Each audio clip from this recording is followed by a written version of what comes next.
একটু রোদের মধ্যে এত গান করি, এত কষ্টর কাজ করি, কাম করতে করতে মনে করো তো শালা বুঝি হয়ে গেলাম। তারপরেও শালা ওই বাড়িতে একটা শালি মাগি আছে, শালি মাগি ছাড়া খাবার এখনো খাবার লিখতে পাঠায়নি। খালি হুইদি করা লাগে না,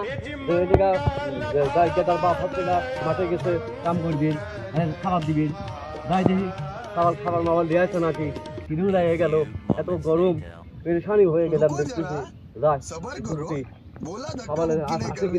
वीडियो को आगे देखो, डाउनलोड करने का सही तरीका খাবার দেখতেছি এখনো খাবার দিয়ে আসেনি। খাবার দিয়েছিস বেটা? আব্বা আচ্ছা আব্বা তুমি তো খাবার দিয়ে আইছো, খুব গরম মাঠে বেটা বুঝছো, কি করবো এত। আব্বা তুমি একটা কথা কই, কি তুমি তুমি কাক বিয়ে করছিলে? কে রে বেটা তুই আবার এটা বলছিস কিছু জন্য? আমি তো তোর মাক বিয়ে করছি। আমার মা। তাহলে তোমার মা আমার কিটা হয়? আমার মা তোমার দাদি হয়। তাহলে আমি দাদি বিয়ে কই পারবো? ওরে শালার সাবাল, তুই আমার মাক বিয়ে করবো? কি জানো মাক বিয়ে করবো?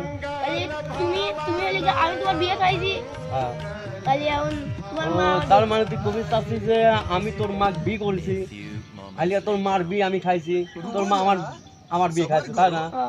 তাহলে তুই কবি চাচ্ছিস তুই আমার মাক বিয়ে করে করবো, তুই আমার মার বিয়ে খাবো, আমিও আমার মার বিয়ে খাবো। তাহলে সাবাল দাঁড়া, তোর মাকে আমাকে ছাপা গেলে আগে তাহলে আমি দাঁড়া।